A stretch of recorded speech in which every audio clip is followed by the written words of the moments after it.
akan keluar masuk pengadilan.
berdiri, shalom.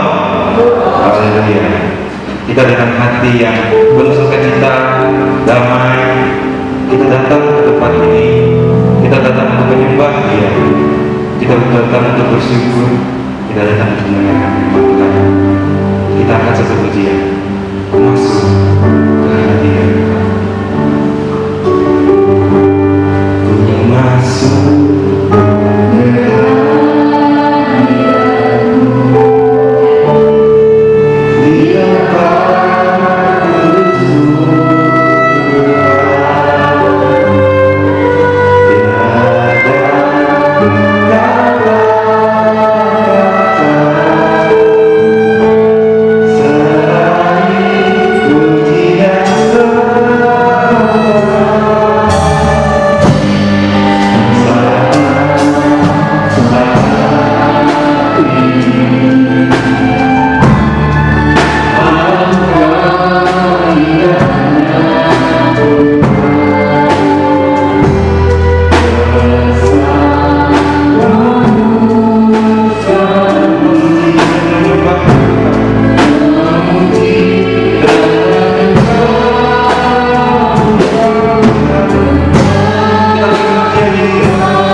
Kemuliaan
Ini hati kami. Kami mau memulai ibadah kami Tuhan. Kami percaya Engkau yang menyertai kami. Kami para pelayan-pelayan-Mu. Kami berjemaah yang mau datang. Kami mau mendengarkan firman. Kami mau mempersembahkan hidup kami kepada-Mu Tuhan. Kami percaya Engkau yang menyertai kepada kami dari awal pertengahan hingga akhirnya. Tiada roh setan, roh iblis yang mengganggu kami, karena kami percaya dengan darah Yesus segala sesuatu sudah dikalahkan. Ini doa kami Tuhan. Kami serahkan ibadah kami, juga pujian persembahan dari Salom kita. Kami akan mendengarkan bersama. Dalam nama Tuhan Yesus kami berdoa. Amin.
Segala puji syukur hanya bagi Tuhan saja, amin. Shalom bagi kita semua, bagi yang baru datang. Kita akan satu pujian. Segala puji syukur hanya bagi Dia. Mari kita berdiri, kita akan berdiri.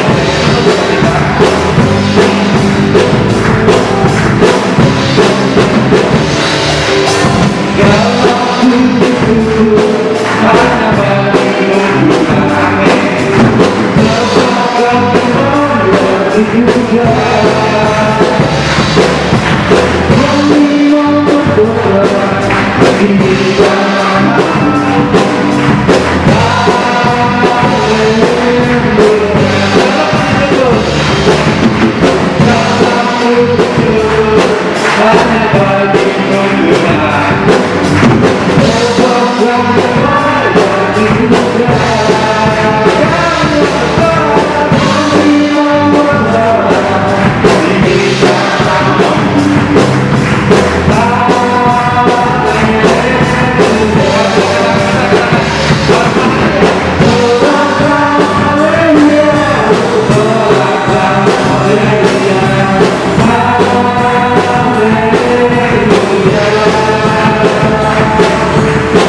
hanya bagi Tuhan. Engkau kau menghadapi Tuhan, bersorak, kita bersorak, kita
hati kita penuh dengan sukacita, amin. Dengan hati yang sama, kita akan membuka hati kita untuk menerima kebenaran firman Tuhan. Kita akan satu pujian, mahkota kehidupan.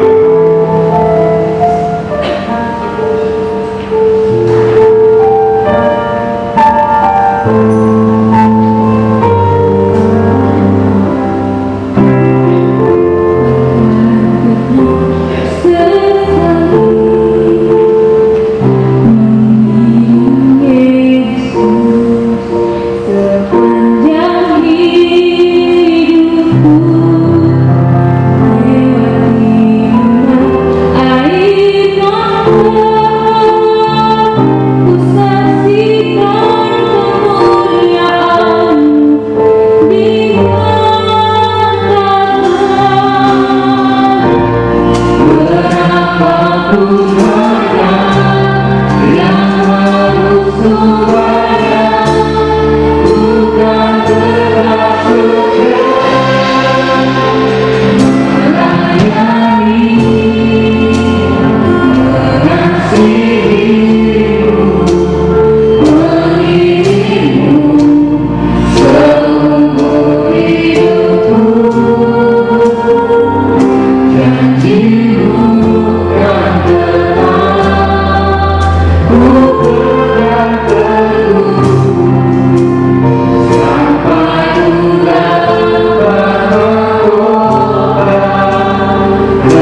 mengasihi kami oleh yang kami kasihi.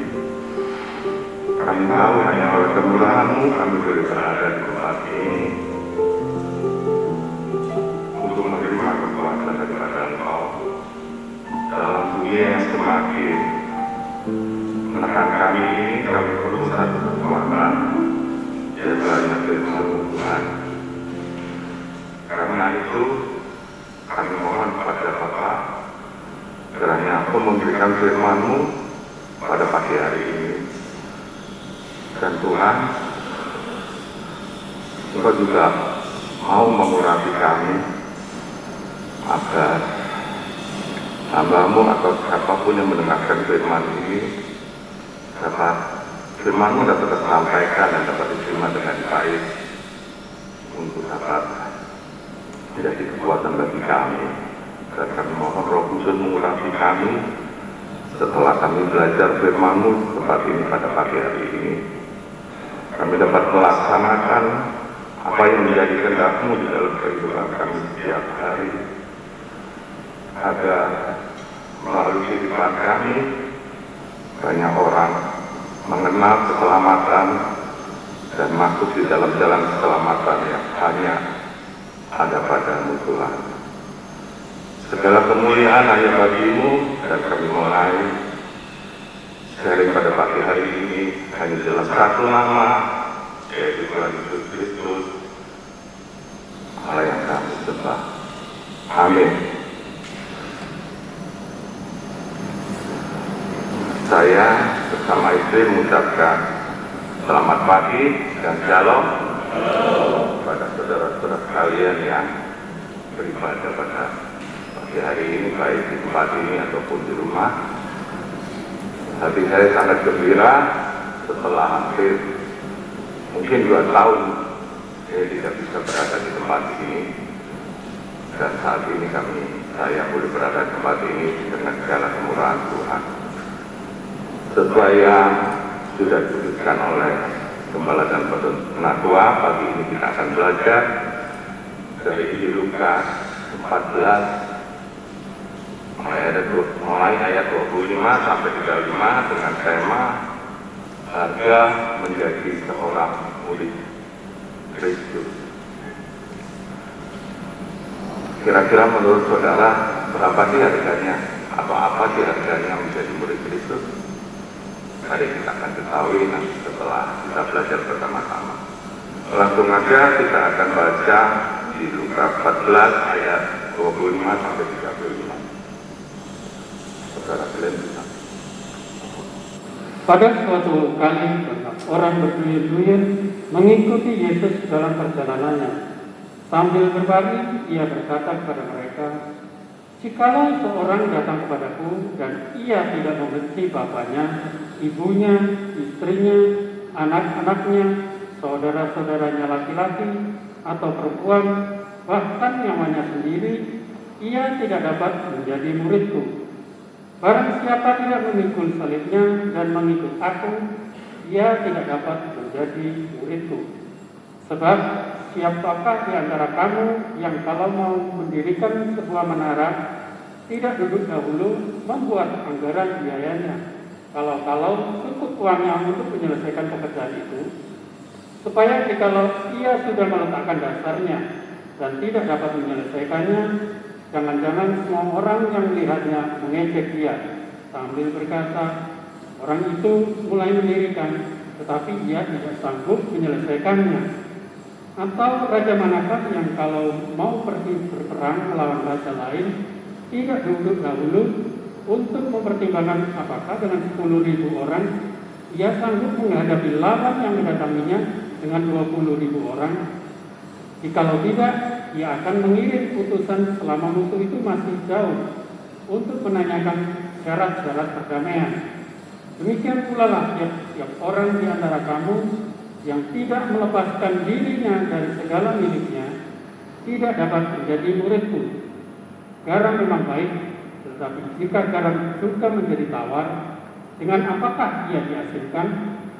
Tidak ada lagi gunanya, baik untuk ladang maupun untuk pupuk, dan orang membuangnya saja. Siapa mempunyai telinga untuk mendengar, tidaklah ia mendengar. Terima kasih. Ayat-ayat dalam Lukas 14 ini merupakan salah satu ayat dari Yesus yang sangat keras. Tidak sulit untuk dipahami, tapi sulit untuk diterima dan dilaksanakan.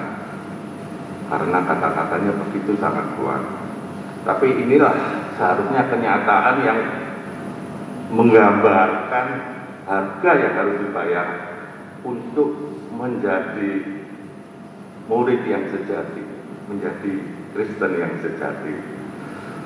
Bahwa keselamatan itu untuk kita adalah anugerah, hal itu kita terima secara gratis. Setiap pelanggaran dan dosa kita telah dibayar lunas oleh pengorbanan Kristus di atas salib Kalvari saat dia berkata, sudah genap. Ya, saat kita melangkah dengan iman dan menyerahkan hidup kita pada Yesus sebagai Juru Selamat kita, maka hidup kita berubah. Dulu yang merupakan hamba dosa di bawah otoritas pemerintahan setan, selanjutnya berubah menjadi hamba Tuhan di bawah otoritas pemerintahan baru, yaitu pemerintahan Tuhan kita Yesus Kristus, menjadi murid Kristus. Tapi bicara tentang murid Yesus yang sejati, harus kita sadari bahwa ada biaya yang harus kita bayar. Dan secara terbuka saya harus katakan, sesuai dengan yang Yesus katakan, bahwa biayanya mahal dan merupakan jalan yang tidak mudah. Untuk menjadi murid Yesus yang sejati membutuhkan penyangkalan diri dan kematian untuk diri sendiri, penyerahan dan ketaatan, bahkan serangkaian masalah-masalah baru yang mungkin belum pernah kita alami akan kita hadapi, dan biayanya harus kita bayar setiap hari dan dalam setiap langkah kehidupan kita. Akan banyak dari kita yang nantinya tidak mau membayar harganya. Tapi dengan satu kepastian saya katakan bahwa berkat anugerah dan kemuliaan yang akan kita terima jauh melebihi apapun pengorbanan kita yang harus kita lakukan untuk menjadi murid Yesus. Kata murid sendiri berarti pelajar. Murid berasal dari kata Yunani Skideo yang artinya belajar. Menjadi murid adalah orang yang belajar dari gurunya, meniru gurunya, bukan hanya teori, tapi juga belajar melakukan apa yang dia pelajari dari gurunya dan mempraktekannya. Cita-cita atau goal seorang murid adalah menjadi sama atau menjadi serupa gurunya. Itu kita dapat baca di Matius 10 ayat 24, tapi mungkin saudara bisa baca sendiri di rumah. Dan seorang murid adalah orang yang memiliki kesetiaan dan komitmen tertinggi kepada gurunya. Kita tahu menjadi murid Yesus adalah tugas utama dari amanat agung bagi pengikut Kristus. Di Matius 28 ayat 19 dan 20, ini yang dikatakan oleh Yesus bahwa jadikan segala bangsa muridku dan ajarlah mereka untuk melakukan segala sesuatu yang telah kuajarkan kepadamu. Adalah hal yang sangat penting untuk kita ketahui bahwa keselamatan dan menjadi murid Kristus adalah hal yang sama sekali tidak bisa dipisahkan. Kita tidak akan beroleh keselamatan tanpa menjadi murid daripada Yesus. Orang Kristen sejati pasti adalah murid Yesus sejati. Masalahnya, bisa saja seseorang itu sudah dibaptis, menjadi anggota gereja dan beribadah setiap minggu, dan orang itu sudah dipanggil Kristen, tapi belum tentu orang itu telah menjadi murid Yesus yang sesuai dengan kriteria yang Yesus tetapkan dalam Lukas 14 ayat 25-35 ini. Mari pagi ini kita sama-sama belajar dan memeriksa diri kita, apakah kita sudah menjadi murid Yesus sesuai dengan kriteria yang ditetapkan oleh Yesus sehingga kita layak disebut sebagai murid yang sejati atau sebagai Kristen yang sejati. Di ayat 25 tadi disebutkan banyak orang pergi bersama Yesus dari dusun dan kota-kota sekitarnya. Mereka berduyun-duyun mengikuti Yesus dalam perjalanan Yesus menuju Yerusalem. Mereka mengikuti perjalanan Yesus dengan berbagai macam motif. Ingin melihat mujizat, ingin makan gratis, ingin memperoleh kesembuhan, atau sekedar ikut-ikutan dalam kerumunan dalam suatu pembangunan rohani. Tapi yang jelas, banyak dari mereka komitmennya tidak jelas.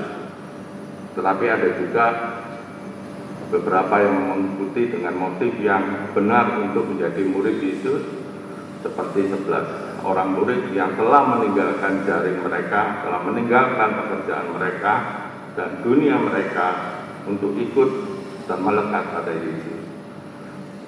Mari kita imajinasikan kondisi pada saat itu. Orang banyak itu mengikuti Yesus. Yesus memiliki banyak pengikut pada waktu itu.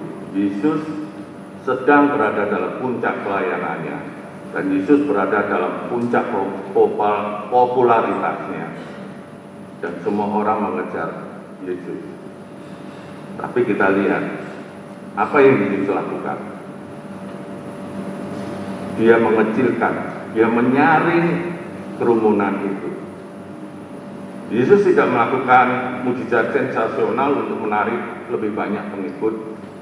Yesus tidak mempermudah menurunkan standar pengajarannya dengan penginjilan-penginjilan yang lunak, yang lembut-lembut untuk menyenangkan hati pengikutnya. Tidak ada janji-janji manis dalam ajarannya. Ajarannya tidak direndahkan untuk mengikuti, memuaskan orang-orang yang mengikutinya pada waktu itu. Tidak ada janji-janji kemakmuran untuk mengumpulkan, menarik lebih banyak orang-orang itu untuk menjadi pengikutnya, karena orang-orang itu tidak jelas komitmennya. Yesus tidak mencari kuantitas, dia tidak mencari jumlah. Yesus mencari substansi, Yesus mencari isi.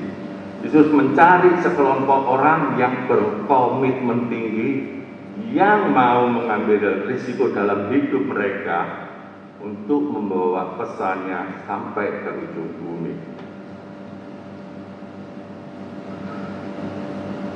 Yesus pernah mempunyai banyak pengikut, banyak orang, tapi justru mereka yang menyalib dia. Dan kita baca apa yang Yesus lakukan.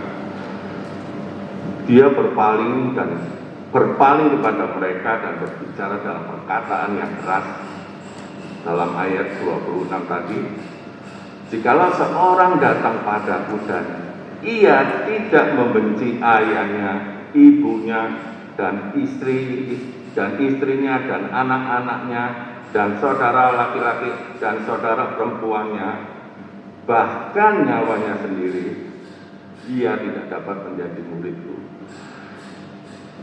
Ini adalah harga pertama yang harus kita bayar untuk menjadi murid Yesus, yaitu mengasihi Yesus lebih utama daripada ikatan hubungan keluarga atau bahkan nyawa kita sendiri. Kasih kepada Yesus harus terutama, harus menjadi nomor satu dari apapun juga. Ikatan keluarga, ikatan hubungan keluarga mulai dari bapak dan ibu, istri dan anak-anaknya, anak, saudara-saudaranya, bahkan sampai nyawanya sendiri, nyawa kita sendiri harus kita nomor sekiankan dibandingkan dengan kasih kita kepada Yesus. Jika kita membaca pada ayat 26, ada satu perkataan dari Yesus yang sebetulnya mengganggu kita kalau kita baca secara sepintas, yaitu kata membenci. Apa maksud Yesus dengan perkataan itu? Apakah benar Yesus katakan jika kita mau mengikuti Dia, jika kita mau menjadi muridnya, maka kita harus membenci ayah, ibu, anak, dan saudara-saudara kita? Mari kita periksa lebih lanjut mengenai pengertian dari kata itu. Kata membenci dalam bahasa Yunani dikatakan miseo atau hate dalam bahasa Inggris. Di dalam konteks ini, kata membenci tidak boleh diartikan atau dimaksudkan bahwa Yesus mengajarkan kebencian kepada keluarga. Yesus tidak mungkin melanggar hukum kelima dari 10 hukum Taurat, yaitu hormati ayah dan ibumu. Dan jelas sekali bahwa Yesus mengajarkan kita untuk menghormati orang tua kita. Dapat kita baca di Matius 15 ayat 4. Jadi kata membenci yang dipakai Yesus di sini adalah sebuah kiasan, sebuah hiperbola yang dimaksudkan sebagai ungkapan untuk membandingkan sesuatu yang bisa diartikan sebagai mengasihi lebih atau mengasihi lebih kurang atau mengasihi lebih sedikit. Dalam Matius 10 ayat 37, kita dapat memahami bahwa kebencian yang dimaksudkan itu bukanlah kebencian yang agresif kepada anggota keluarga kita, tapi masalah prioritas, masalah perbandingan. Kepada masalah perbandingan, kepada siapa kita mengasihi lebih, kepada siapa kita loyal dan setia. Pada Tuhan Yesus, juru selamat yang adalah juru selamat kita, yang telah mengorbankan dirinya bagi dosa-dosa kita, atau kepada ikatan keluarga di dunia ini, atau bahkan nyawa kita sendiri. Saya harap saudara-saudara masih ingat kisah dalam Lukas ayat 14. Lukas 14 ayat 15 sampai 24 yang minggu lalu telah di-sharingkan oleh Pendeta Muda Sukarjo, yaitu mengenai meresponi undangan perjamuan kerajaan Allah. Mari kita perhatikan alasan-alasan yang diberikan orang-orang itu untuk tidak menghadiri panggilan undangan Yesus pada waktu itu. Yang satu berkata bahwa dia baru membeli ladang dan harus melihatnya. Yang lainnya berkata dia baru membeli lembu dan harus mengujinya. Dan yang terakhir berkata bahwa dia baru saja menikah, karena itu dia tidak dapat datang. Mari kita perhatikan alasan yang terakhir, yaitu masalah keluarga atau masalah istri.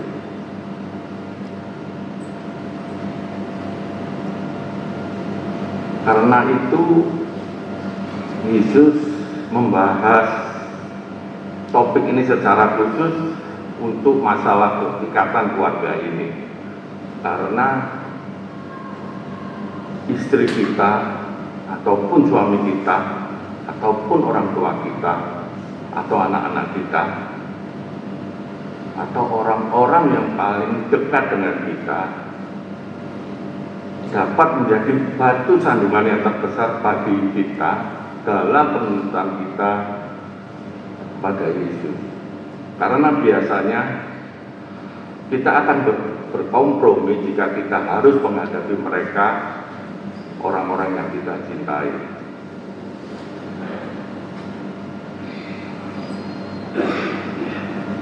Apakah kita siap dan bersedia kehilangan hubungan ikatan keluarga, hubungan persahabatan demi menyatakan kebenaran dalam kasih sebagai bangsa diri kita saat ini? Dalam 1 Samuel 2 ayat 29 kita bisa membaca bahwa Tuhan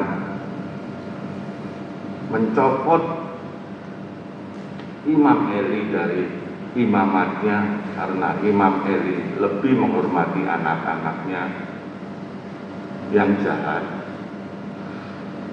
daripada Tuhan. Jadi apakah kita harus mengasihi Yesus lebih dari hubungan pribadi kita? Sesuai firman Tuhan yang kita telah baca tadi, saya harus katakan harus. Jika kita ingin menjadi muridnya, bukan hanya hubungan pribadi, tetapi juga reputasi pribadi kita harus kita relakan. Kita harus turun dari tahta reputasi kita, kebanggaan diri kita, dan membiarkan Yesus menduduki tahta kita itu.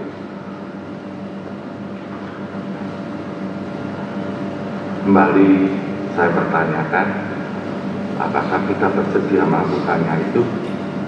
Meletakkan Tuhan sebagai yang pertama di atas reputasi kita. Sekarang yang kedua, di ayat 27, hal tentang memikul salib.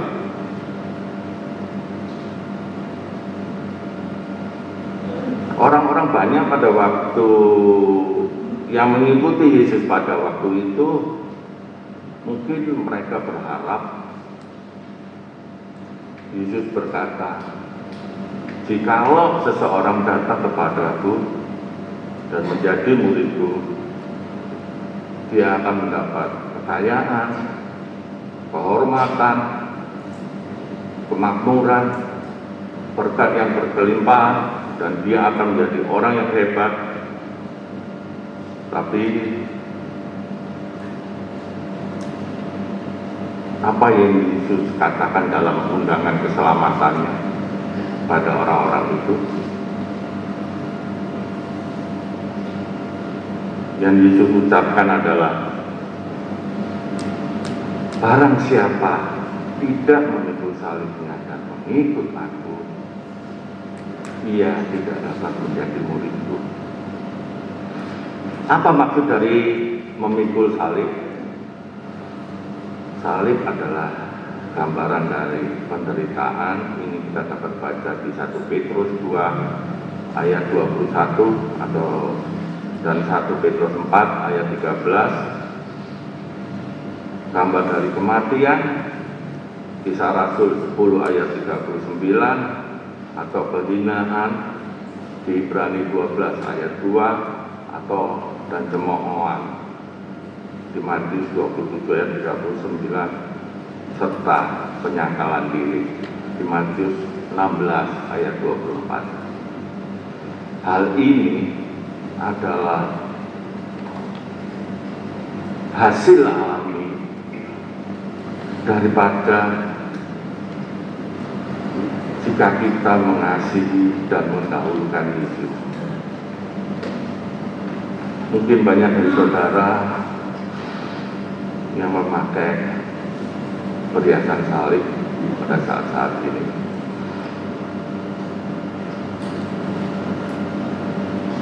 Harus saudara ingat dan saudara sadari bahwa salib adalah seperti yang disebutkan di atas. Anda harus bersiap menerima cemoohan dan sebagainya sebagai tanda bahwa Anda adalah orang Kristen sejati. Salib bukan hanya sekedar perhiasan. Mengasihi dan mendahulukan Tuhan akan membawa kita ke dalam konflik dengan orang-orang sekitar kita, dengan dunia, dan kita akan menderita karena itu. Yesus telah mengatakan ini kepada para muridnya pada awal pelayanannya. Kita dapat baca di Matius 5 ayat 11 yang berbunyi, berbahagialah kamu jika karena aku kamu dicela dan dianiaya, dan kepadamu difitnahkan segala yang jahat. Jadi Yesus telah memberitahukan pada para murid bahwa mereka akan dicela dan dianiaya oleh orang-orang. Orang-orang akan mengatakan hal-hal yang jahat tentang kita karena mereka tahu kita adalah seorang Kristen. Kita perlu bersiap untuk itu karena hal itu pasti akan datang. Serangan itu akan datang baik dalam kata-kata atau fisik, yang pasti akan menimpa kita demi Kristus yang kita sampaikan kepada orang-orang itu. Apakah kita bersedia menghadapi itu? Ataukah kita lebih memilih kita berdiam diri karena tidak ingin diganggu oleh orang lain, baik secara kata-kata atau fisik, karena kita mewartakan berita keselamatan, karena kita mewartakan firman Tuhan. Wahyu 12 ayat 11b adalah penggambaran dari murid atau Kristen yang sejati, yang dituliskan karena mereka tidak mengasihi nyawa mereka sampai ke dalam maut. Apakah kita menyintai Yesus sampai pada titik di mana kita harus menyerahkan hidup kita?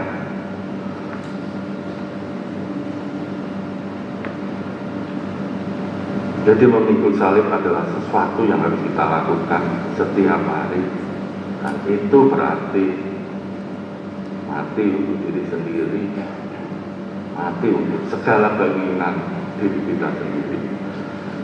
Ada satu pengkhotbah yang memberi pengertian yang sangat menarik perhatian saya tentang hal memikul salib atau tentang hal disalibkan bersama Kristus. Ada 3 pengertian yang beliau berikan. Satu, orang yang disalib hanya menghadap ke satu arah. Dia tidak menoleh ke kiri ataupun ke kanan, hanya ke satu arah, hanya Yesus. Kedua, orang yang disalibkan tidak akan kembali. Dia telah mengucapkan selamat tinggal dan dia tidak kembali kepada yang lama. Tujuannya hanya satu, hanya Yesus.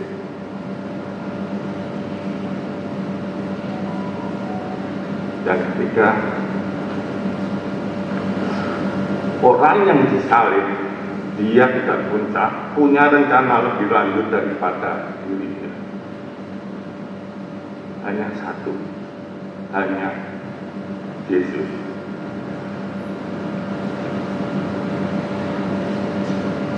Saudara-saudara,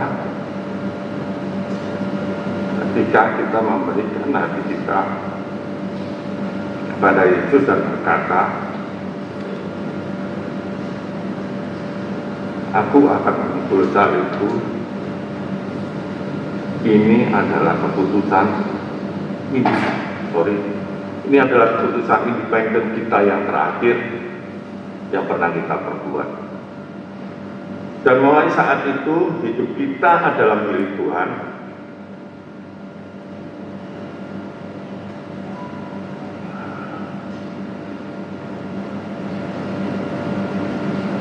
Kita bukan milik kita sendiri.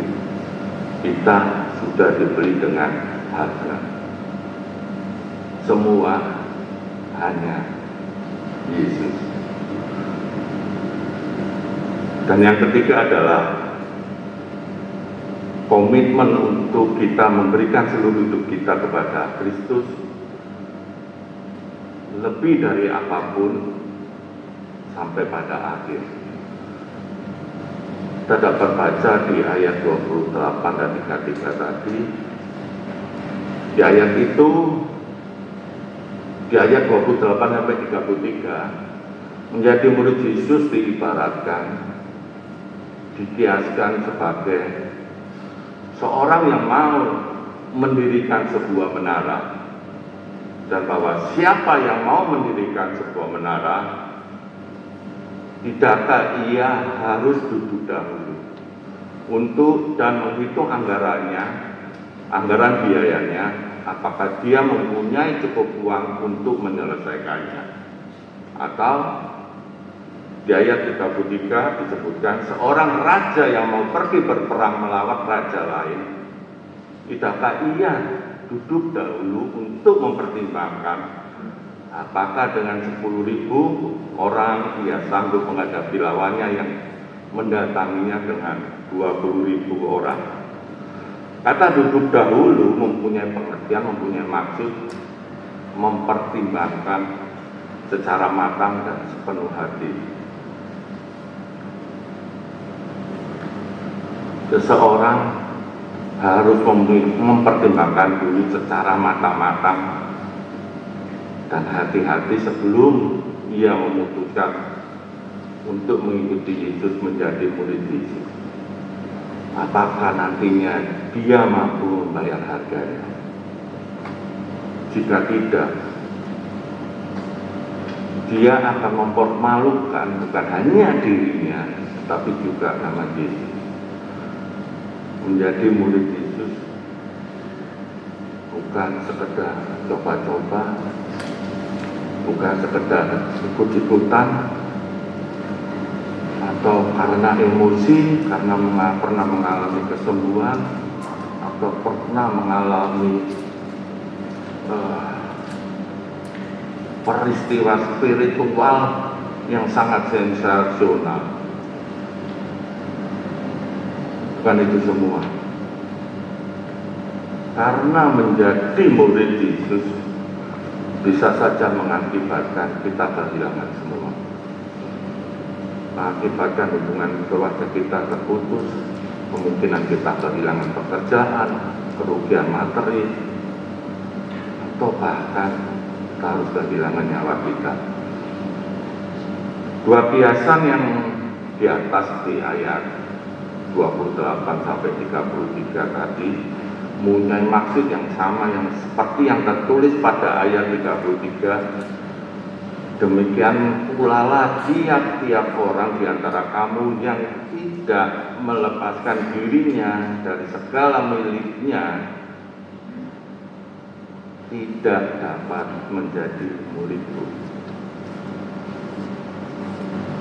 Ini juga dikatakan oleh Rasul Paulus dalam Filipi 3 ayat 8 yang berbunyi, oleh karena dialah aku telah melepaskan semuanya dan menganggapnya sampah supaya aku beroleh Kristus dalam kehidupan kita. Saudara bisa baca sendiri di Filipi 3 ayat 7 dan 8.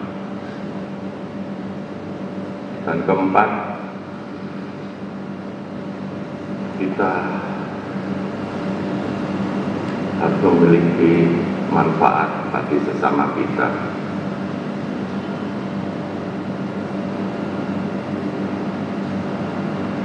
Dalam Matius 5 ayat 13, Yesus menyebut murid-muridnya sebagai garam dunia. Kita,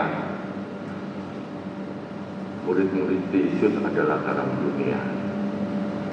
Garam itu memberi rasa dan mengawetkan. Ini berbicara tentang hidup kita yang harus berbeda dari dunia ini. Adakah hidup kita tidak berbeda oleh orang-orang sekitar kita, orang-orang dalam komunitas kita? Adakah perubahan dalam diri kita sehingga kita memberi rasa bagi orang-orang sekitar kita? Apakah kehidupan kita membawa iman, membawa pengharapan, kasih, damai, sejahtera bagi orang-orang dalam komunitas kita?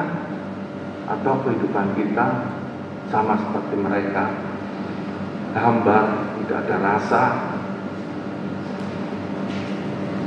lembek, tidak ada iman? Jika demikian,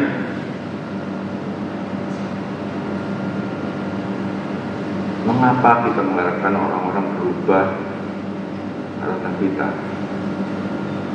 Mereka tidak melihat ada yang lain di dalam kehidupan kita. Mereka melihat tidak ada rasa di dalam kehidupan kita. Dalam Kolose 4 ayat 6, Rasul Paulus berkata, biarlah kata-katamu senantiasa penuh kasih, jangan hambar. Berarti harus ada garam, harus ada rasa. Garam adalah antiseptik dan menyembuhkan. Garam dari Injil Kristuslah yang menyelamatkan, menyembuhkan hati yang patah, harapan yang hancur, keputusasaan, rumah tangga yang hancur. Garam itu bila dioleskan ke luka yang terbuka, memang akan menimbulkan rasa sakit, rasa terbakar, rasa menyengat. Jika itu terjadi, itu akan menimbulkan iritasi atau hal-hal yang tidak mengenakan bagi orang-orang yang menerimanya. Tapi tanpa iritasi berarti tidak ada garam. Itu bukan garam, tidak ada rasa. Mereka akan membenci kita karena kita adalah garam. Kita adalah garam bagi mereka. Menimbulkan iritasi, rasa sakit, dan terbakar bagi mereka. Tapi ingat, itu menyembuhkan mereka. Yesus berkata di Matius 5 ayat 13, kita adalah garam dunia. Yesus tidak mengatakan kita adalah garam gereja. Mengapa? Karena tidak ada gunanya kita menggarami garam. Sama seperti mungkin idiom lain yang pernah sering dulu cukup populer adalah jeruk makan jeruk. Jadi kita menggarami garam tidak ada gunanya. Kita perlu masuk ke dalam komunitas dunia pada orang-orang yang berdosa sebagai murid-murid sejati dari Tuhan, dari Yesus. Ya, memang kita harus terpisah daripada dosa, tapi kita tidak boleh terisolasi dari pendosanya. Di ayat yang sama Yesus berkata, jika garam itu menjadi tawar atau hilang rasanya, rasa asinnya, dia sudah tidak ada gunanya lagi selain dibuang dari minyak orang.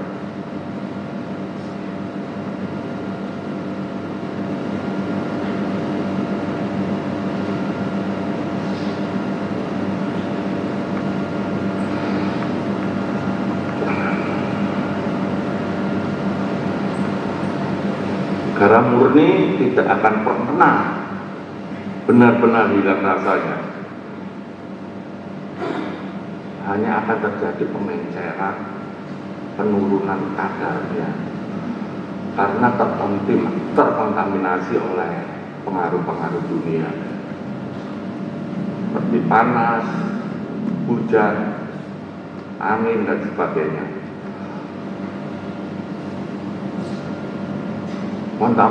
Kontaminasi yang kita alami dengan pengaruh-pengaruh di dunia yang akan menghalangi kasih kita, melemahkan kasih kita kepada Yesus, dan hal itu akan mengakibatkan kita kehilangan rasa asin kita. Dan itulah yang terjadi juga pada perumpamaan tentang benih yang jatuh di antara semak duri. Dalam perumpamaan tentang penabur, duri itu akan tumbuh dan menghimpit benih itu sehingga dia tidak akan menghasilkan buah. Sebagai murid Tuhan,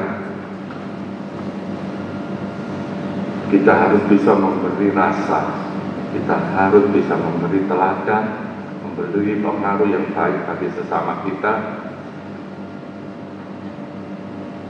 Dan jika kita seorang murid, mengaku seorang murid, tapi tidak bisa memberi pengaruh yang baik bagi sesama kita, bagi sekeliling kita, berarti kita telah kehilangan fungsi kita, dan kita tidak berguna lagi bagi Yesus. Kita telah kehilangan kemampuan kita untuk menjadi saksi Yesus. Dan tidak ada jalan lain kecuali dibuat. Dan pagi ini saya berharap dan berdoa agar kita menaruh perhatian yang serius, karena seperti yang kita baca di ayat 35 tadi, bahwa Yesus memanggil kita, masing-masing dari kita, untuk menjadi muridnya. Murid yang sejati itu adalah bukan murid yang rahasia atau tidak nampak, hanya dia tidak memberitakan, menyiarkan sesuatu yang terasa yang kita terima dari Tuhan. Bukan juga murid yang setengah-setengah. Pada waktu suka dia menjadi murid, waktu dia tidak suka dia tidak menjadi murid. Dan bukan juga murid yang sudah terkontaminasi dengan dunia, di mana dia kehilangan rasa asinnya bagi sesama. Tetapi seorang murid yang benar adalah murid yang merupakan garam dan terang dunia, yang berani membayar harga dari seorang murid, yaitu melepaskan dirinya dari segala miliknya.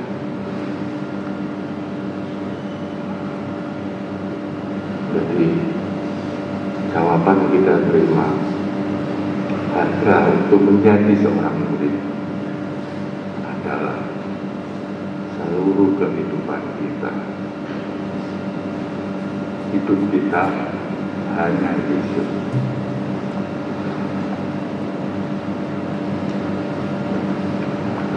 Terima kasih, dan firman pada pagi ini telah selesai sampaikan, dan mari kita nyanyikan lagu dari NR 335, Tuhan inilah hidupku.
Mari saya undang saudara bangkit berdiri, kita nyanyikan beberapa kali sambil kita masuk dalam ucapan kudus.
Mari kita masuk di dalam perjamuan.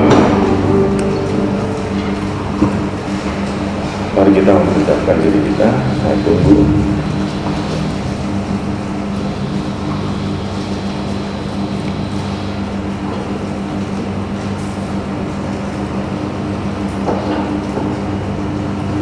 Sudah siap semua, mari kita angkat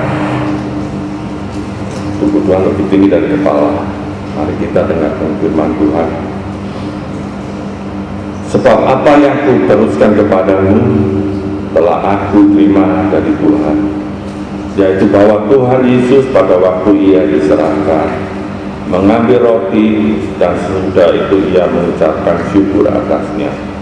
Ia memecah-mecahkannya dan berkata, inilah tubuhku yang diserahkan bagi kamu. Perbuatlah ini menjadi peringatan akan aku. Amin. Dalam nama Tuhan Yesus Kristus.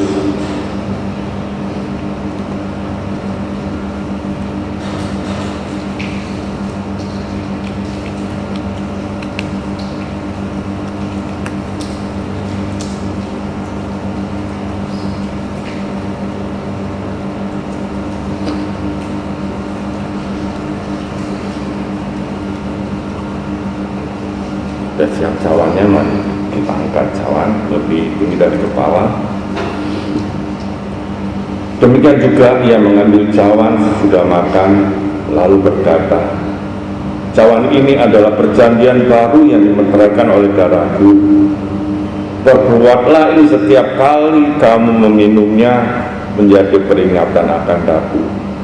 Sebab setiap kali kamu makan roti ini dan minum cawan ini, kamu memberitakan kematian Tuhan sampai ia datang kembali. Dalam nama Tuhan Yesus Kristus, kita makan, kita minum.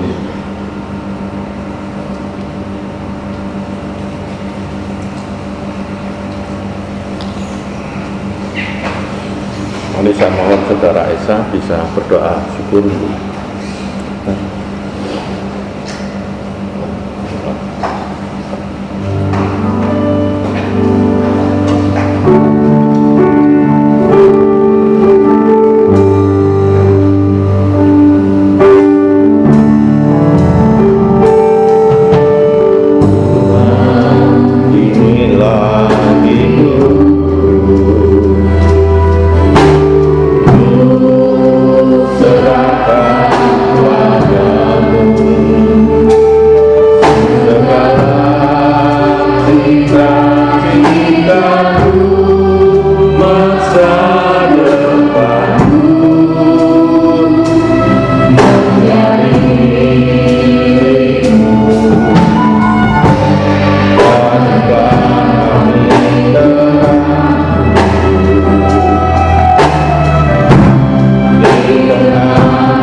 Terima kasih untuk firman-Mu.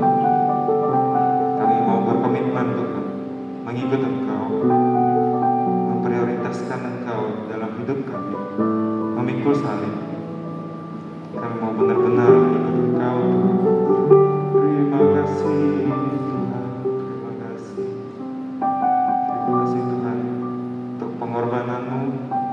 Kami telah menikmati roti dan minuman, mengingatkan kami akan pengorbanan-Mu Tuhan. Kiranya kami boleh benar-benar menjadi murid yang meneladani Engkau Tuhan. Jadi murid yang mau belajar mengikut teladan-Mu Tuhan. Terima kasih Tuhan, terima kasih. Berkati hamba-Mu yang dalam menyampaikan firman Tuhan.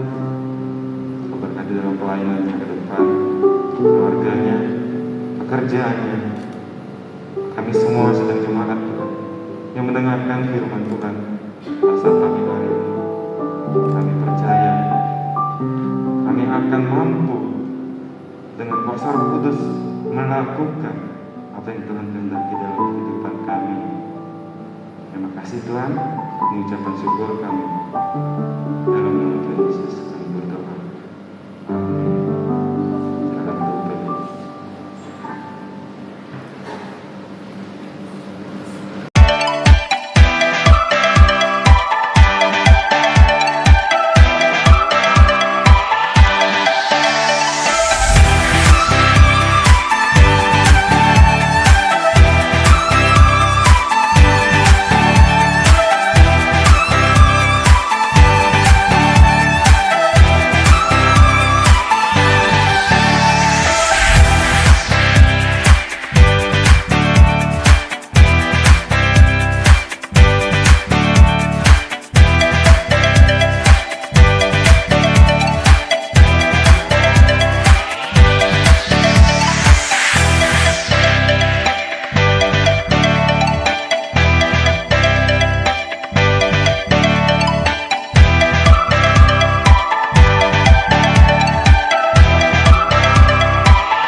Bapak Ibu Saudara untuk beberapa pengumuman berikut ini.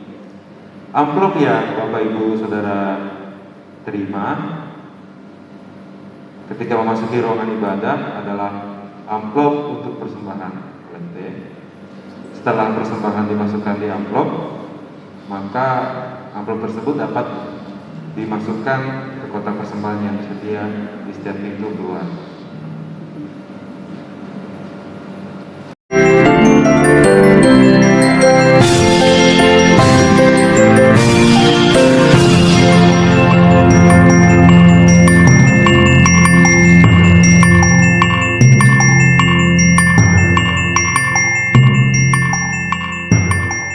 Pergi ke pasar, beli sandal, belinya di pasar Blora.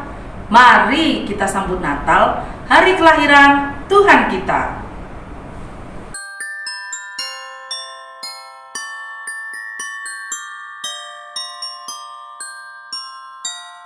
Adik-adik, jangan lupa ya untuk ikut Zoom ibadah Natal kita.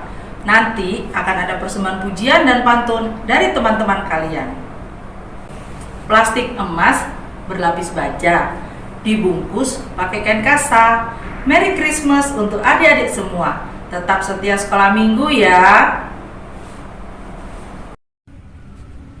Dalam acara Natal Sekolah Minggu Surabaya Utara tersebut, kami akan membagikan bingkisan dan hadiah Natal untuk anak-anak sekolah minggu. Bagi sidang jemaat yang tergerak berpartisipasi dalam hal dana, dapat mentransfer ke nomor rekening 3848904 BCA atas nama Sandy Lydia, atau dapat menyerahkan langsung kepada Ibu Sinto. Kami juga memohon bantuan doa kiranya acara ini dapat berjalan dengan baik. Terima kasih. Tuhan Yesus Kristus memberkati.